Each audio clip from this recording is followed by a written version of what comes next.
in just a second, but I'm so excited to be doing this social skills series today with two special guests who are both good friends of mine and are going to be speaking to the value of working with influencers in our community and especially our restaurant community that has been so deeply affected by the COVID crisis. So I hope everybody had a good weekend. I'm just going to allow for a couple more people that are joining us to kind of get into the room, and we'll get started right away. So we do have one of our guests today, Danielle. She's already here. Hi, Danielle. I'm going to let you jump in a second. I think to just preface the meeting, yes, I do see you.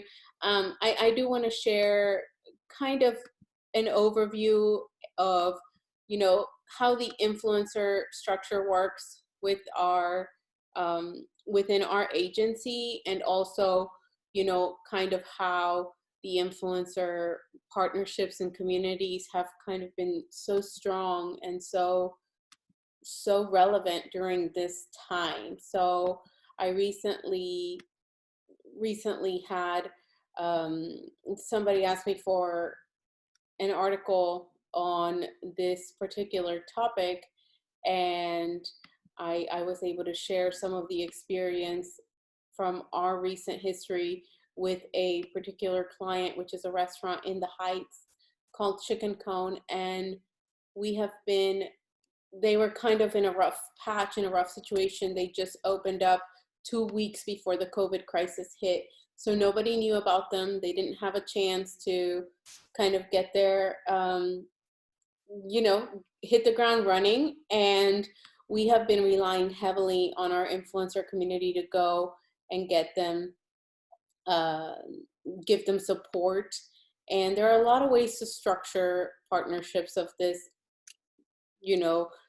influencer partnerships. But what we've done with them is just sending our local influencer community, even micro influencers, even if you're not an influencer, just sending people out there to try the product at no cost. And they've been going over there once a day. And as a result of that, they've been creating so much visibility for that particular client on social media that now people are coming to know it.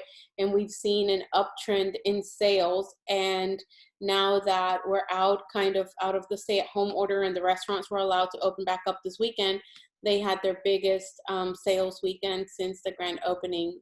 That was about a month and a half ago. So things like that just really help us understand the magnitude of what we're doing and why we do it. And we're so happy that we were able to kind of intercept and mitigate damage of COVID by creating that influencer strategy for this particular client and getting people getting people there every single day to post about it, to be present. That really helped us with this particular campaign. So if you have any questions about how these things are structured, or any questions for Danielle or Grundy that are going to be joining us, please go ahead and put them into the Q&A box. And what I've decided on doing is just kind of running this like an interview format. So I'm going to be bringing on Danielle as our first guest to answer some questions about just her journey on becoming,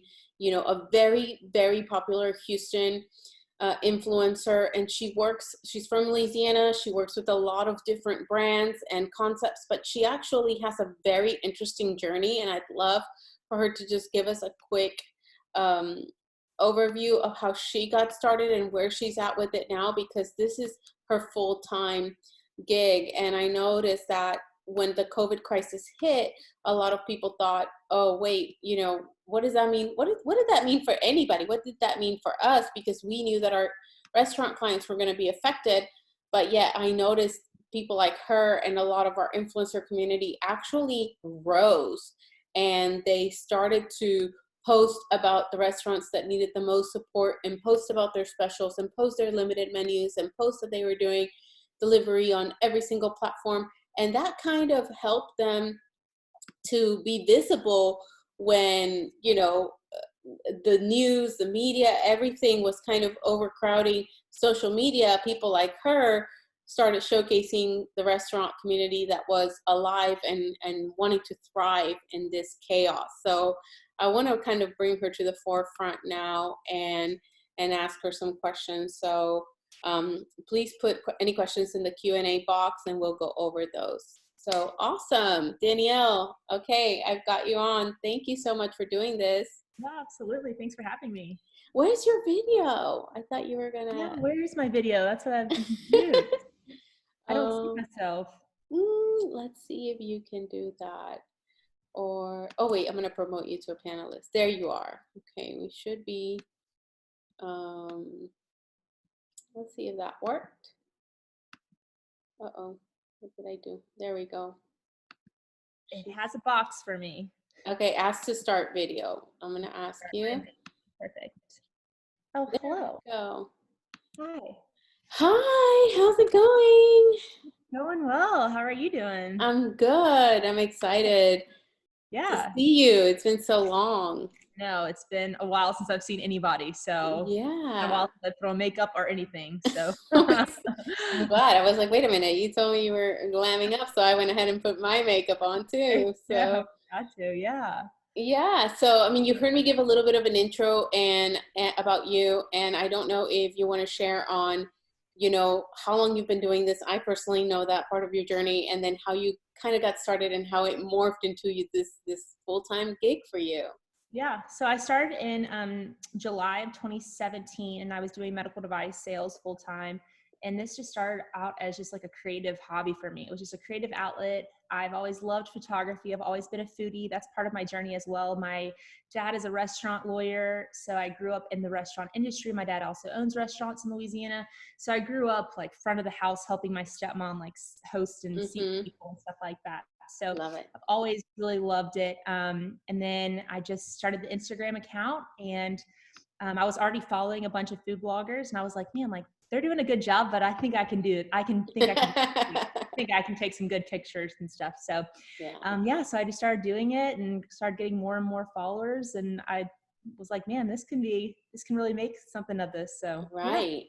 Yeah. And I remember that we were sitting, we invited you to an event, and it was for one of our spa clients. And I remember when you were like about to jump off and you were like, I think I'm going all the way in with this, but it was kind of like a fearful plunge into it, right? It was scary. Definitely. I mean, I was working at medical device full time with health insurance and all that stuff. So to go into this full time was definitely a risky move, but I knew I had a passion behind it. My parents were on board. They wanted me to follow my passion. And I mean, it's been great. I work with a lot of brands. That's one of like my main partnerships are with brands and stuff like that. Restaurants do pay me here and there to come out, but it's definitely like authentic on my page when I like go to restaurants and stuff. But it's mainly like brands that I'm making my salary and stuff from. I love that. Okay, so tell me, how many restaurants have you supported during the COVID crisis via like delivery or physically going there? I try to do it like once or twice a week at least. I live in Rice Military, so there's a bunch of restaurants like around here. So then I have a roommate as well, so we try to like order some stuff here and there. Awesome. Or definitely like in the Heights as well. But supporting to me is different because I can support monetarily by ordering food. But like you were saying earlier, my type of support is really showcasing to my community, hey, this place is open. Hey, this place is doing delivery. Hey, this place is offering to go curbside, all that. So I feel like the way that I can help out and use my platform is through that more so than like a monetary value. Correct. 100%. And yeah, that was more what I was asking you about the posting frequency, has that been every day? Yeah, no, I mean, I've slowed down on posting because I just don't have the content right now to post.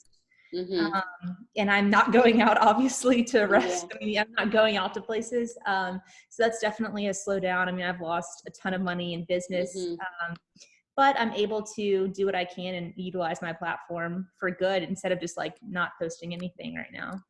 Gotcha. I was going to ask you, whenever this all started to kind of come down, were there any restaurants that you personally reached out to extend support that you really care about, that you were like, man, I don't want them to go away after this. I need to call Oh, them and see what I can do. absolutely. I mean, there's so many restaurants that like I feel personally connected to, whether it's the chef or it's the owner or it's the PR person. Like I just feel so connected to these people. I mean, this is, like you said, like this is my full-time job. So like I work with these people day in and day out. So I want to make Hmm. sure that like they stay afloat, because if I can help them in any way that makes me feel like I have added value to them. Totally, Yeah. totally. And so, which ones are some of those restaurants that you like really support, that you were like, oh, we need to figure out a way to help them? Uh, well, Hugo kind of has like a special place in my heart. I don't know if you've like seen me post about Hugo before. Yeah, I recently just did like a big partnership with him in Caracol. So I was love really it. excited to see that they were at HEB, and then also Brennan's. Me being from Louisiana, like Mm-hmm. I grew up going to Brennan's in New Orleans. Mm-hmm. So when they went into HEB with their prepackaged meals and stuff, I was so excited for them.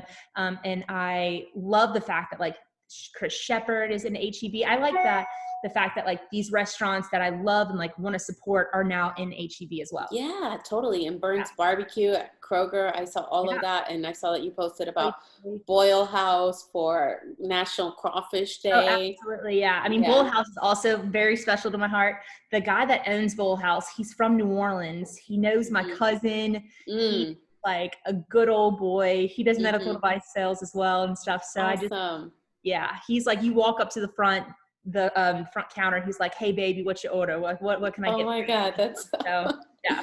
that's so awesome. I've yet to try them, but the one time that I was driving by there, because I went one day. Well, actually, I eat at home during the week, and then on the weekends I'll go and support them. So sometimes one day I ordered from 3 restaurants in one night, just because I was like, I gotta help them all. And so I went to Blackbirdie Sakaya, and then I was going to Boyle House, and they had a huge line for their drive-through, which, I'm sure it moves fast, but I think it's just so amazing how people were just really rising to the occasion and being like, we gotta help our restaurants.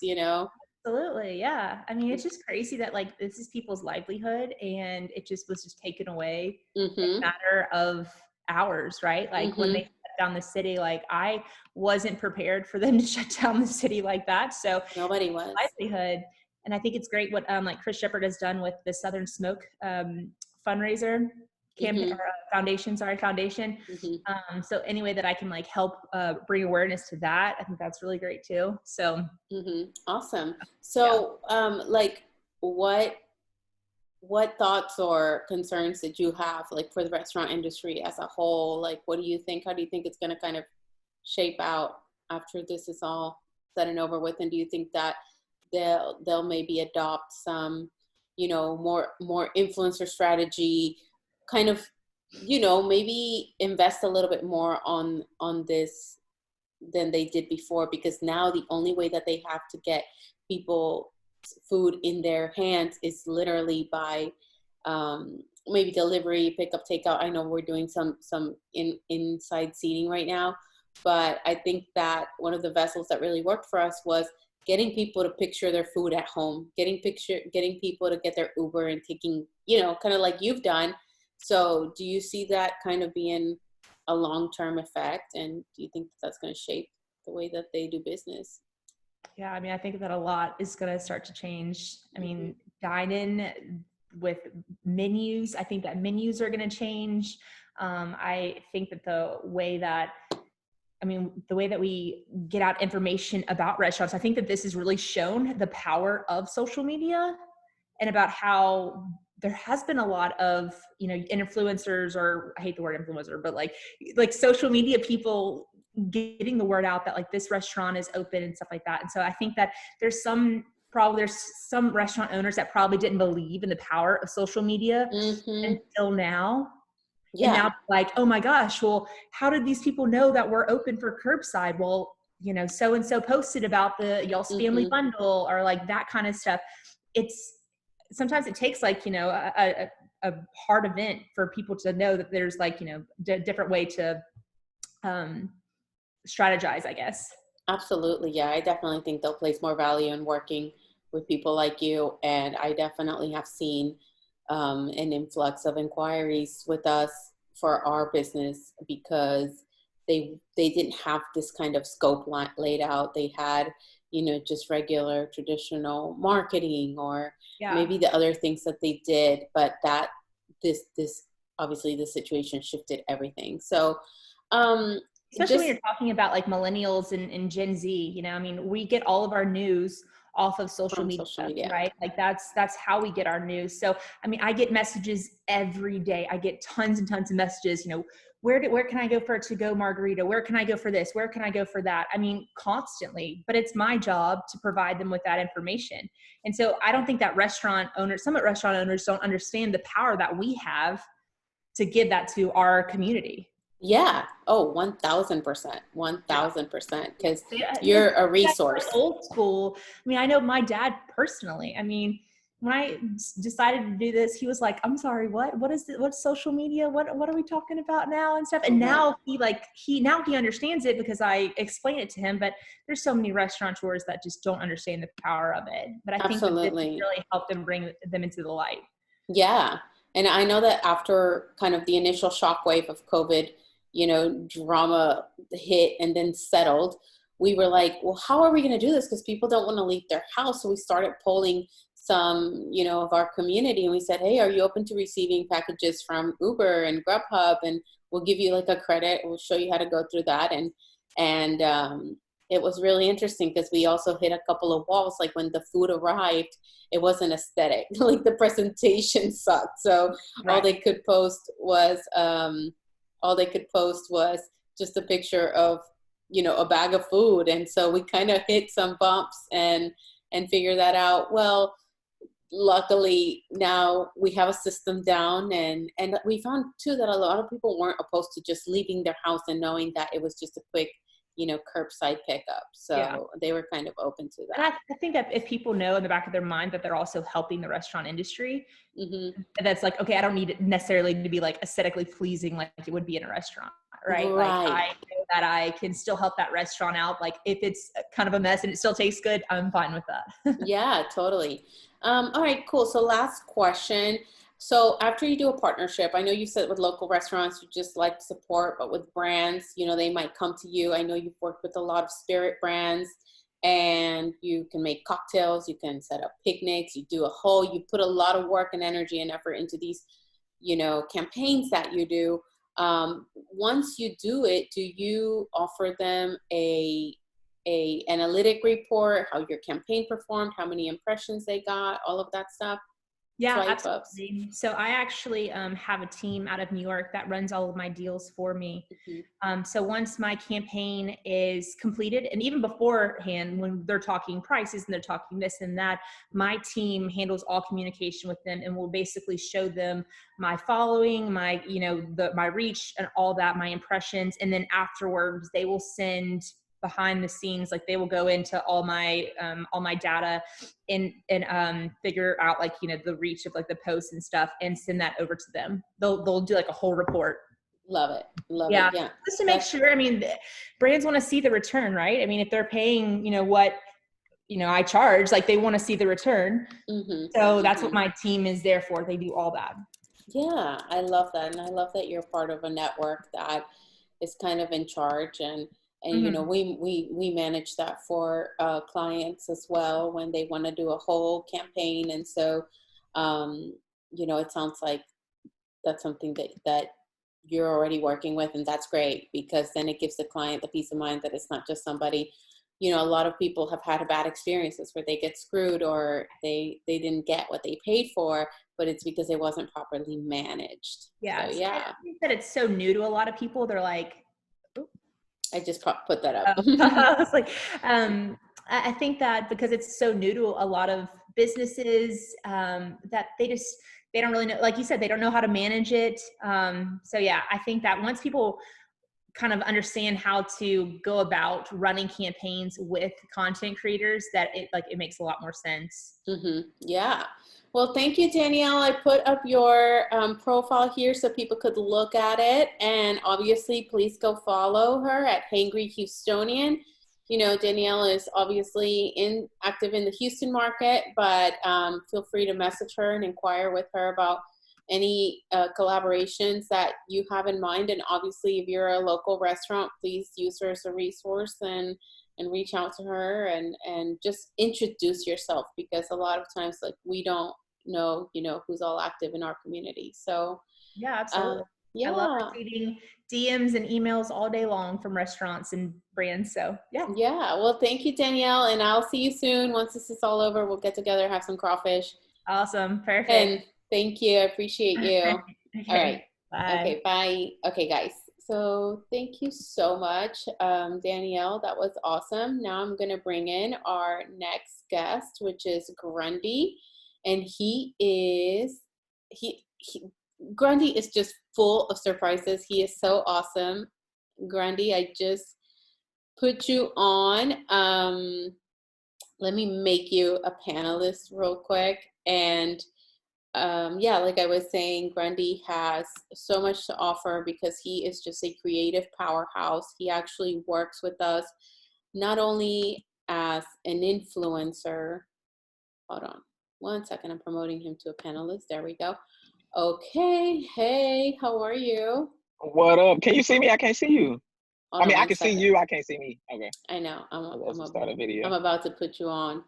There you are. Hey. Hey. Okay. Is that your backdrop?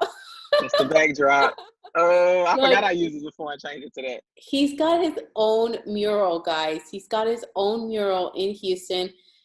Grundy created the brand called Bless the Belly, and Bless the Belly is his foodie, you know, promo page. It's also his foodie personality. He's actually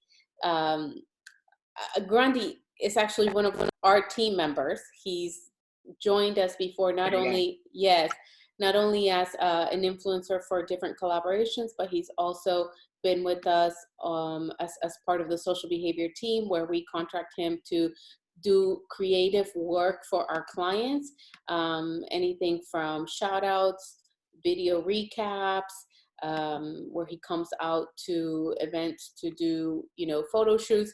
But he himself has his own foodie brand called Bless the Belly. And I wanted to bring him on and ask you a couple of questions about, you know, the COVID crisis. And I've seen you supporting a lot of local restaurants lately.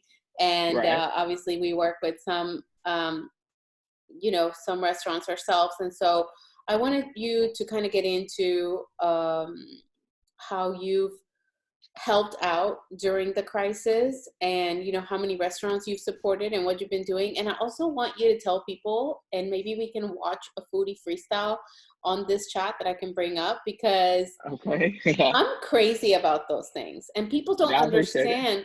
People don't understand the value and all the creative that goes into putting something like that. But basically, he will create a whole song, and he will, you know, edit the audio, and it takes a lot of the creative process. It takes a lot of work to implement this. So I definitely want to hear how many restaurants you've supported, and have you done any foodie freestyles since the COVID crisis?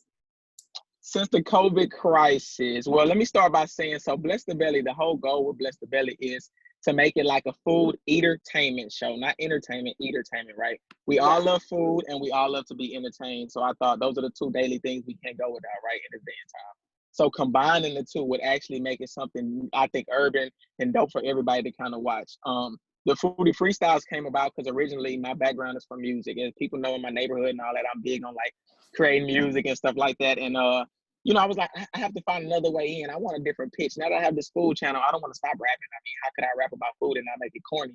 So what I do is I go to these different spots and I actually find little things to talk about. It started about me just not rapping about a specific restaurant, but just talking about like stuff that I like food in the hood, or like I did Snacked Up about snacks and things like that. And I wasn't shouting out any particular brand, but the brands caught on, the wing stops, the gyro places, all that was like, yo, could you rap about our food? And I'm like, do you want a jingle, or do you want me to just mention you in the raps that I'm already doing? And believe it or not, they really just want to be mentioned sometimes. They like, you don't even have to make a corny jingle. They like, whatever can bring the attention. So with the COVID crisis going on, I've actually only dropped about like two to three. I used to do them like every Friday. But at first I was kind of like, dang, how do you keep this going with all this going on. You know, the restaurants are kind of tense right now. Everything's up in the air. But I was like, you know, I'm going to continue it. So this past Friday, I dropped one just kind of making people, you know, entertained about going to Walmart every day or eating in your house, making a quarantini. I made that, you know, slogan up. I was like, what the hell is a quarantini? But people think that's actually catchy. It's funny. And like I said, it's entertaining. And with all of this stuff going on, you want to uplift people in the best way you can. So I have been supporting several restaurants. It's quiet as kept. I've been giving back. You know, I don't publicize everything that I do. I publicize a lot, but all I want you to see. But I have been giving back to a lot of restaurants. I've been doing scavenger hunts. People can go just find a gift card somewhere that I placed it, and you'll be able to grab it, and just different things of I that nature. love I don't want to that. over talk it, but yeah, it's a lot of different stuff. And I love that. so this week, I'm giving back to some essential workers. I'm picking 3 essential workers, and I'm giving them some food, gift cards, shirts, everything. They're going to be loaded. So I just want to make sure we take care of people, you know? Nice. I love that. So obviously you said, oh my God, the industry itself is taking a toll right now. You know, these are hard times. Have any of them reached out to you directly, like for support? Yes. Several restaurants have reached out. What I did was I figured people wouldn't know that because people still, man, shout out to her, Hager Sonic, because she said some of the exact same things. I was like, exactly. People sometimes don't understand the power of like the marketing and stuff behind it. It's still kind of new, right? So even with me, like I'm an urban guy, I'm like, hey, I do this, I do that. They're like, oh, let me see. And I actually don't have a team to help me with my impressions and stuff. I kind of just, what I do is I'll probably like go in there and I'll screenshot what they're at before I shout them out. And then in 24 hours, I'll screenshot again where they're at. And usually they gain a following, some comments or something. And there's been, I made a graphic. I was like, you know what? It's probably going to take me making a marketing graphic. I'm going to promote it and I'm going to get people to like check out what's going on. And after I made the graphic, a lot of people reached out. Oh, you're doing deals? You do marketing? Oh, let you know, how can we get involved? And literally, I mean, from the smallest business to even some of the biggest business, like Papados, you know, Papados still like, hey, we're doing drive-through. Don't forget, you know, you can't come sit down, but definitely check us out. And Totally. Yeah, I love that. It's a few small businesses that I really rock with that I've been able to meet and stuff over this COVID thing. It's brought some people together, you know. Yeah. Awesome. So I've pulled up your page here on the screen. So yeah, once you put together that rate card and you let people know, hey, I'm for hire, then they start picking up on that and they're like, okay, let me see what you can do for us. So this is one of your foodie freestyles, and I'm just kind of scrolling through your page here. Obviously, everyone. So you see that if you scroll up a tad bit, it says something that's 500 free lunches. I actually had a company reach out to me and said, man, we love what you do. You have a big fan base out here in Galveston, Texas. I was like, really? They was like, if you can come out here to Galveston, they would love, you know, to see your face, to be in the community. I love that. We can collaborate. So we gave 500 free lunches to first responders and kids, and it was amazing. Like we got on the news and everything. The news came out. Yeah. Love that. Okay, cool. Well, I mean, you are such a creative powerhouse, and you know, I'm glad that you're using your platforms to spread goodness, spread love. I know that that's what you're all about personally. We've had a lot of one-on-one exchange with one another in working with our projects, and I definitely I think that you possess the creative power that others don't, and that's kind of what the restaurants and people like us see value in, because when they call you, anyone can take a picture, anyone can post a picture, but when you start to create a song about them and a rap about them and a jingle about them, and they really get excited about that, you know? I mean, there really is power to that. And I think that obviously you as an artist, you fall into that category of an artist that people don't really, you know, I guess, appreciate or know your worth, your true value. And it's hard to justify sometimes, you know, okay, wait, I want to pay this guy, you know, how much to do a song? But listen,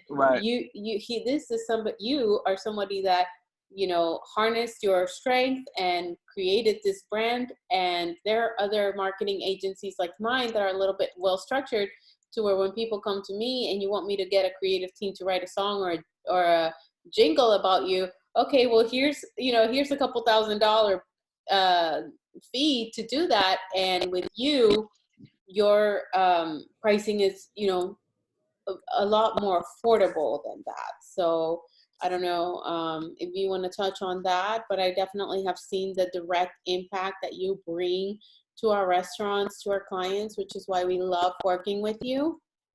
And I wanted to Yeah. bring you on to introduce you, because there's two ends of the spectrum, right? There's you kind of do a more creative freestyle approach where you're not worried about doing like the most aesthetic perfect picture, but the typical food Right. blogger, which there's nothing wrong with, does do those appealing you know appealing aesthetic photos. Like You're photos. like, yeah, you're like, hey, this is a obviously a peach cobbler. Get in this, and you put your Right. logo on it. Whereas like other people would have a very aesthetic way of Photo, right. photograph. Yeah, but your style works, and I think that people are hungry for what you are putting out. They definitely are following you, and this is why I wanted to kind of get you on. So I'm glad you answered that, about offering up your analytics, how you take a screenshot of their reach and you Right. show them like how each post performed when you do And it that's on just their in page. 24 hours, though. I try to show them, hey, let me show you the immediate response. Let me just show you how active my brand is within 24 hours, the following you get, the likes you get, and stuff like that. Now, after that, the remaining clients, I don't even, to be honest, I rarely even check up. I mean, people thank me a lot. So a week later, they'll be like, man, they haven't stopped calling. Thank you so much. I've had Hmm. somebody literally tell me, almost be mad, like, bro, I can't even put the phone down. They're blowing me up. And to me, I was Hmm. like, wow, that's crazy. Like, if you, and it's all on your product too. Certain people like certain things. Sweets always sell for me, and then seafood. Those two Yeah, when I'm promoting, people go crazy. I mean, everybody loves some yeah, good seafood, especially crawfish season. I mean, I put some a post like that, it's a wrap. And the yeah. difference between me is I'm not a food blogger or a food critic. A food blogger is usually good, like you said, with the aesthetics, usually with the text. They real big on text titles and stuff. And food critics usually tell you this is good, this isn't good. A Hmm. lot of places trust my brand because everything is good. Everything that I Hmm. post is good. Now, I've had a few situations where I might not like it, but I'll speak to the owner, and that's that. I don't bash anybody. So companies are willing to work on my brand because they're like, okay, he's not going to bash us. The moment you bash somebody, it kind of makes it bad. But I put Hmm. myself in my own category as a food entertainer. I Hmm. don't know any food entertainers, to be honest with you. I've Googled, I've researched. I'm like, I don't know anybody right now combining food, music, talent, entertainment, raps, all. I don't see it. So Yeah, with me you're just the doing it, I only want to take over, entertainment. You're the only entertainment. I'm entertainment. telling you. Yeah, I mean, so the results that we've seen from partnerships, from sending influencers out to our restaurants, obviously has been astounding, and the sales, the traffic that has come from these type of partnerships are just amazing, and I think that they're really underrated. People are not leveraging on their local influencer community. We had a Right. client that was Burger M, and they're like, yeah, we did a partnership with Jonathan Chabon, which is Kim Kardashian's best friend, and he's the food god. And I'm like, that does nothing for you. You should Right. never I have mean, paid hey, him, because that right. does nothing for you on a local level. So I think that the importance here is, whatever industry you're in, and even if you're not, I'm sure that you would work on something that maybe wasn't food related. Maybe if it was, um, something else that I've you had could tie somebody in. reach out for me with like a board game, right? Not to cut you off. I had somebody recently reach me out with a board game, and they're like, well, we're reaching out through you through Bless the Belly. Like, how could we get that, how could we combine that? And I'm like, look, people play board games after they eat. I will make a funny video after I eat, like, man, Hmm. this is something I have to play. It's I love always that. ways to combine it. Like, Is so it, is it even the for the people that's like unsure. Houstonopoly? Is it the H-Townopoly? The Yeah. Monopoly Uh-huh. game? Yeah. Oh, because Hmm. I have the Houstonopoly game, but I want to get that one. Okay, I think that's a great partnership. And even those like exotic, do you do anything for exotic pop? Have you ever done anything with them? Yeah, I've done some stuff. Yeah. Exotic Pop reached out to me a while ago. Actually, when all the exclusive drops, they call me all the time. Like, hey, did you get this one? This is new. Come check it out. And I went to their main location and stuff like that. Me and the owner are super cool. We chopped it up for a really long time. Got to know each other. And it's Mm-hmm. all about teamwork. Me and him even discussed that it's like teamwork, man. Like we can help each other, like you say, on a local level. It Yeah, can get big. The people are everybody are respecting yeah, once we just kind of support each other in this whole, yeah. that we got homegrown. That's kind of how we work our influencer campaigns. We work, on a local level and then expand especially with national brands, we always hit like one city to start, and we do an influencer campaign, and then we kind of go to the next one, go to the next one, and you just got to plant the seeds. And one of the things, Grundy, that I want to just touch on before we go is, do you see more value in doing repetitive work for a certain client? Like the more work that they do, the more times that they see that the audience sees you going there, doesn't that create a lasting, longer impression than a single one-time campaign? Yeah, for sure. Yeah, you can do something. I mean, that's with any industry. You do something one time. I mean, it's kind of like, that's okay. But you want people to remember. If I post you in October and we're in May, Yeah, then they might not they remember. People forgot. might not want to scroll down to October and see what was going on. Yeah, So they usually stay within the May, April radius, maybe yeah, March, but usually it's like, nah, and you just kind of gotta, reiterate some of that. If you do yeah. music, whatever you are, if you drop a song, can't drop one song and forget about it. You gotta keep, it pumping. So even with Oh, the foodie raps, that's why I want absolutely. to keep them going. Absolutely. Same way that radio works, and All that, and right.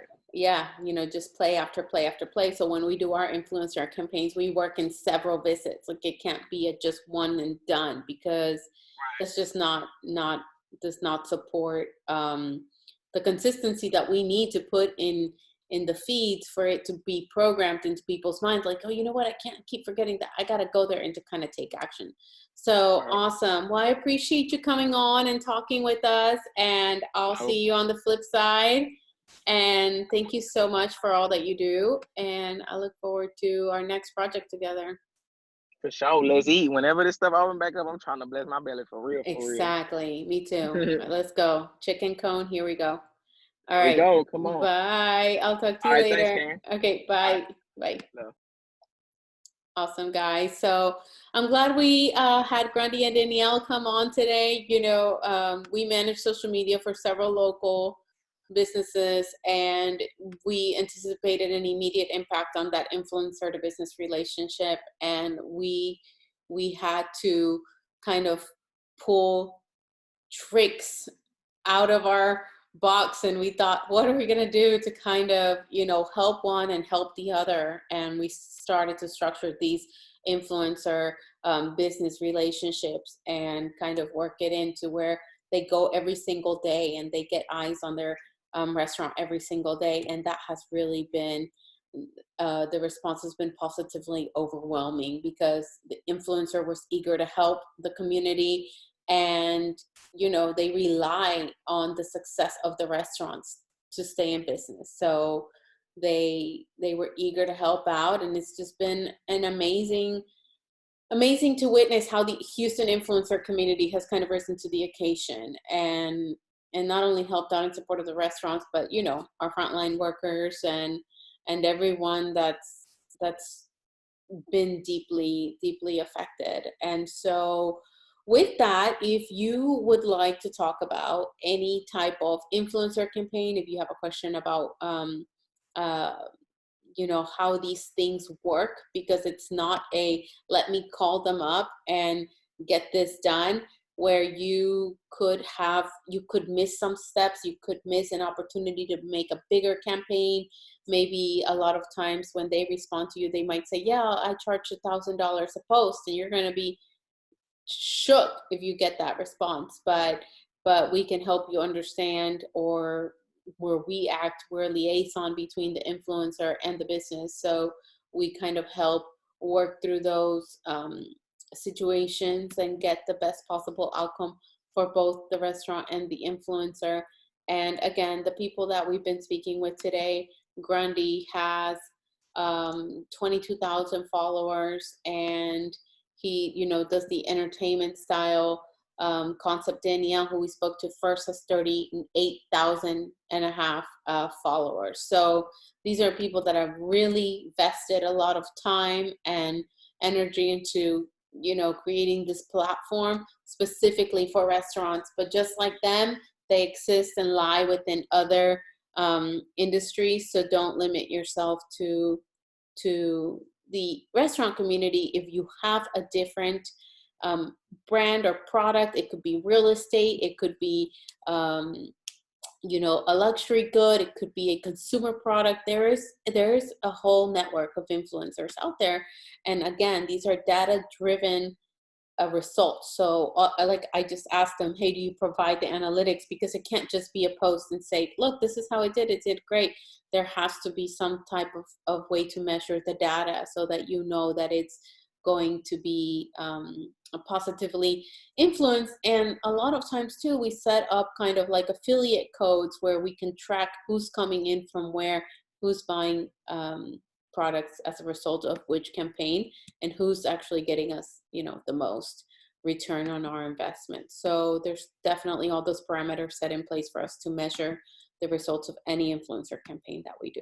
So with all of that being said, I would love to open it up for questions. I appreciate you being here with us today, and I will be uploading this, of course, to our chat, to our YouTube after our session today. But if you have any questions, please let me know, and I'd be happy to answer them.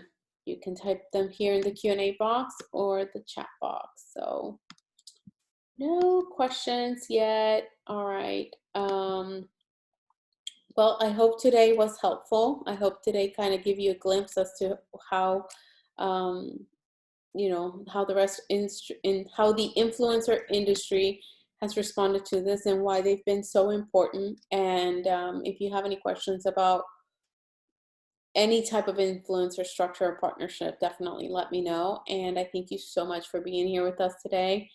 And I will get off the chat. We don't have any questions to answer. So thank you guys once again for being with us. And I look forward to seeing you on Wednesday, where we're going to talk about another topic, which is giveaways. A lot of giveaways are set up on social media as a campaign, much like the influencer stuff is. And so that's going to be really important. All right. Well, thank you. Thank you, everybody. Thank you, JP. I will see you guys later. Bye.